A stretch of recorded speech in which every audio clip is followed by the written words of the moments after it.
Hi guys, welcome to Python Life YouTube channel. ఈ రోజు మనం కన్స్ట్రక్టర్స్ గురించి నేర్చుకుందాం. సో కన్స్ట్రక్టర్ అనేది is a special type of method అంటాం. సో ప్రోగ్రామ్కి వెళ్ళి చూద్దాం కన్స్ట్రక్టర్ ఏంటో అసలు. సో ఫస్ట్ మనం ఒక ఆబ్జెక్ట్ని క్రియేట్ చేస్తాం. మనకు తెలుసు ఆబ్జెక్ట్ని ఎలా క్రియేట్ చేయాలో using the class name college C is equal to new college అని వస్తుంది.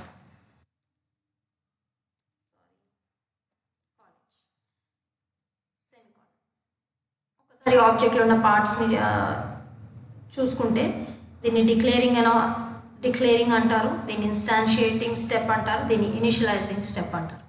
సో కన్స్ట్రక్టర్ ఇక్కడ మన కన్స్ట్రక్టర్ ఏది కాలేజ్ విత్ పారాంథసిస్ అనేది మన కన్స్ట్రక్టర్. సో ఇప్పుడు మనం ఏమనుకున్నాం కన్స్ట్రక్టర్ అనేది ఒక స్పెషల్ టైప్ ఆఫ్ మెథడ్ అని ఎందుకు అంటామంటే సేమ్ మెథడ్లా ఉంది కాబట్టి మెథడ్ నేమ్ ఒక నేమ్ ఇచ్చి దాని తర్వాత పారాంథసిస్ ఓపెన్ క్లోజ్ ఇచ్చాం కాబట్టి అది సిమిలర్ టు ఒక మెథడ్ కాబట్టి దాన్ని ఒక స్పెషల్ టైప్ ఆఫ్ మెథడ్ అని అంటారు కన్స్ట్రక్టర్. నెక్స్ట్ సెకండ్ పాయింట్ చూసుకుందాం. It is invoked when an instance of a class is created using the new operator. Invoked అంటే నథింగ్ బట్ కాలింగ్ అన్నమాట. So it is called when an instance of a class is created. Instantiation step ఏంటి? ఇది న్యూని ఎప్పుడైతే మనం new operator అని కీవర్డ్ని use చేస్తామో అప్పుడు మనం కన్స్ట్రక్టర్ని కాల్ చేయాలి ఆర్ ఇన్వోక్ చేయాలి. Okay, then constructor sole purpose ఏంటి? అసలు మనం కన్స్ట్రక్టర్ని ఎందుకు యూజ్ చేయాలి అంటే to initialise the instance variables in a class. మనం క్లాస్లో ఇన్స్టాన్స్ వేరియబుల్స్ని క్రియేట్ చేస్తాం కదా, ఇంట్ ఏ అనో ఆర్ ఇంట్ స్ట్రింగ్ బి అని ఇస్తాను. ఓకే, స్ట్రింగ్ బి అని. సో ఈ ఇన్స్టాన్స్ వేరియబుల్స్ ఏవైతే ఉన్నాయో వీటిని ఇనిషియలైజ్ చేయడానికి మనం కన్స్ట్రక్టర్స్ని యూజ్ చేస్తాం. అందుకని దీని ఇనిషియలైజ్ స్టెప్ కింద వస్తుంది. క్రియేషన్ ఆఫ్ ఇక్కడ కన్స్ట్రక్టర్ ఏదైతే యూజ్ చేస్తాం దాన్ని ఇనిషియలైజేషన్ స్టెప్ అని అంటాం.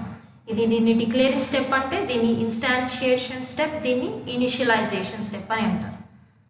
Next third point, constructor can also accept arguments like methods and can be overloaded.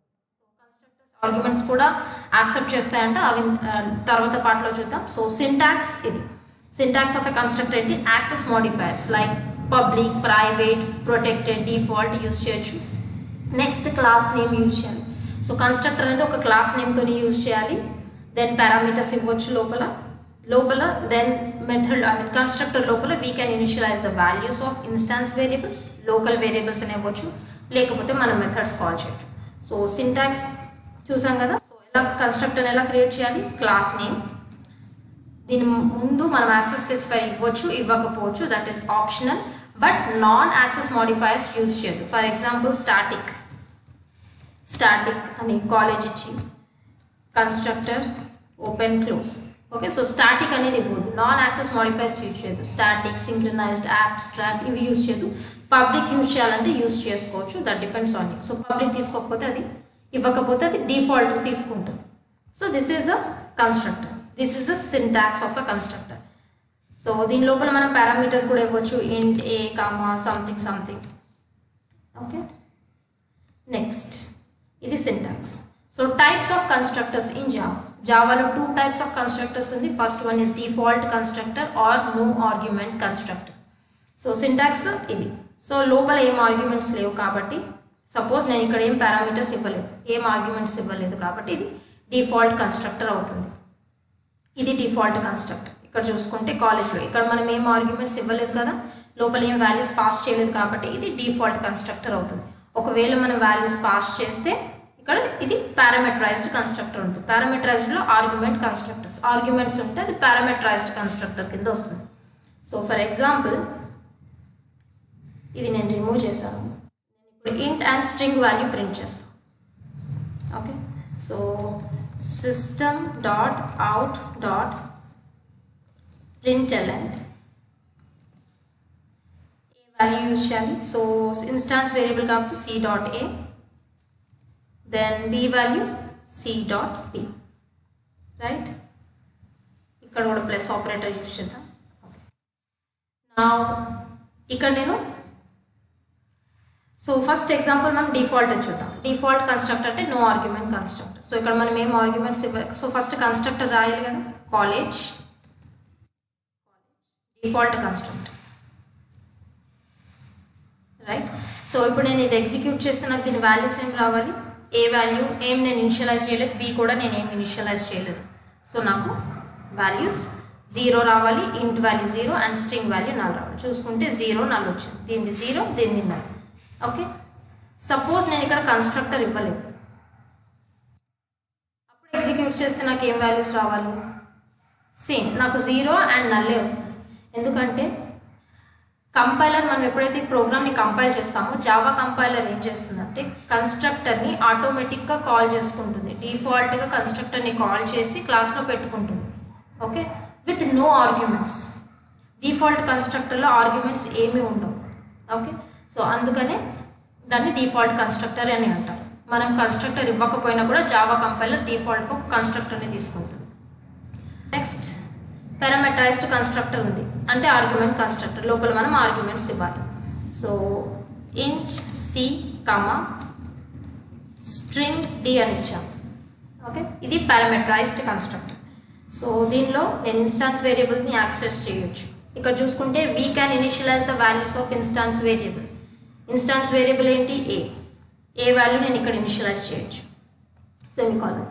B వాల్యూని కూడా ఇన్స్టాన్స్ వేరియబుల్ కాబట్టి దీన్ని కూడా నేను ఇనిషియలైజ్ చేయొచ్చు.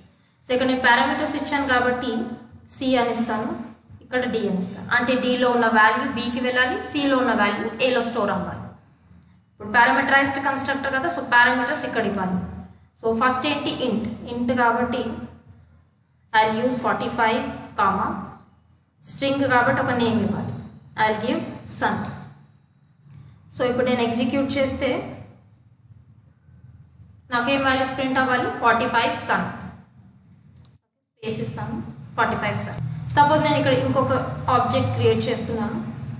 Copy paste, right, C1 object name change చేసి ఇక్కడ 50 సన్ అని ఇస్తాను. నా have to print C1 dot, right.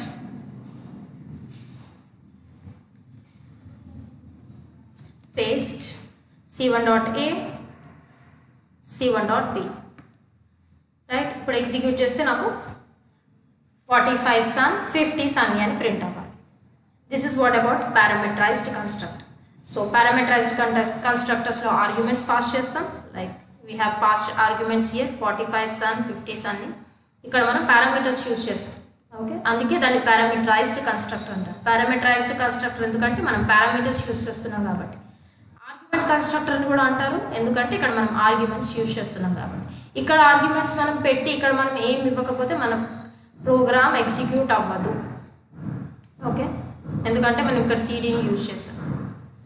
ఇది కూడా నేను రిమూవ్ చేస్తే ఏముండదు, అక్కడ డిఫాల్ట్ వాల్యూస్ని తీసుకుంటుంది. అప్పుడు చూడండి ఇక్కడ కన్స్ట్రక్టర్ మొత్తమే ఎర్రర్ అని చూపిస్తుంది. సో ఇక్కడ ఆర్గ్యుమెంట్స్ ఇచ్చామంటే ఇక్కడ పారామీటర్స్ కూడా ఇవ్వాలి. అందుకని దాన్ని పారామీటరైజ్డ్ కన్స్ట్రక్టర్, ఆర్గ్యుమెంట్ కన్స్ట్రక్టర్ అని కూడా అంటారు. నో ఆర్గ్యుమెంట్స్, అసలు ఆర్గ్యుమెంట్స్ ఇవ్వకపోయినప్పుడు నో ఆర్గ్యుమెంట్ కన్స్ట్రక్టర్ అంటారు, ఆర్ డిఫాల్ట్ కన్స్ట్రక్టర్ అంటారు. So this is about constructors. Next వీడియోలో మనం కన్స్ట్రక్టర్ ఓవర్లోడింగ్ గురించి నేర్చుకుందాం. Thank you.